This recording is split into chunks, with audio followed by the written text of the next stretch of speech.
শিক্ষার্থীদের মধ্যরাতের বিক্ষোভ মিছিল, হাইকোর্টের রায়ের বিরুদ্ধে তীব্র প্রতিবাদ। নওগাঁ প্রতিনিধি একে নোমানের পাঠানো তথ্য ও ভিডিও চিত্রে দেখুন বিস্তারিত। বুধবার দিবাগত রাত 2:30 নওগাঁ পলিটেকনিক ইনস্টিটিউটের সাধারণ শিক্ষার্থীরা হাইকোর্টের একটি সাম্প্রতিক রায়ের বিরুদ্ধে তীব্র নিন্দা ও প্রতিবাদ জানিয়ে বিক্ষোভ মিছিল বের করে। মিছিলটি ক্যাম্পাসের সামনে থেকে বের হয়ে নওগাঁ শহরের মুক্তির মোড়ে গিয়ে শেষ হয়।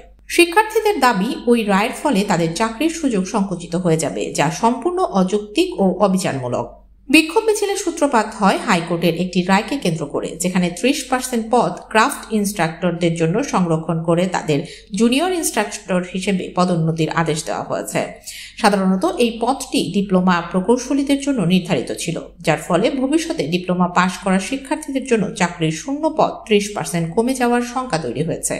শিক্ষার্থীরা জানান, যদি এই রায় বাতিল না করা হয় তবে তারা কঠোর আন্দোলনে যেতে বাধ্য হবে। তারা ঘোষণা দেন, অবিলম্বে এই সিদ্ধান্ত বাতিল না করা হলে নওগাঁ পলিটেকনিক ইনস্টিটিউটের সকল ক্লাস ও পরীক্ষা অনির্দিষ্টকালের জন্য বর্জন করা হবে। শিক্ষার্থীদের দাবি, ডিপ্লোমা প্রকৌশলীদের চাকরির নিশ্চয়তা না থাকলে ভবিষ্যতে কারিগরি শিক্ষার প্রতি আগ্রহ কমে যাবে, যা দেশের শিল্প খাতের জন্য নেতিবাচক প্রভাব ফেলবে। আন্দোলনরত শিক্ষার্থীরা দ্রুত হাইকোর্টের রায় পুনর্বিবেচনার আহ্বান জানান এবং দাবি আদায়ের প্রয়োজনে আরও কঠোর কর্মসূচি পালনের হুঁশিয়ারি দেন। শিক্ষার্থীদের এই আন্দোলনের ফলে নওগাঁ পলিটেকনিক ইনস্টিটিউট চত্বরে উত্তেজনাপূর্ণ পরিস্থিতি সৃষ্টি হয়। তারা দাবি করেন, সরকারের সংশ্লিষ্ট কর্তৃপক্ষ যদি দ্রুত এ বিষয়ে ব্যবস্থা না নেয় তবে তাদের বিক্ষোভ আরও ব্যাপক আকার ধারণ করবে।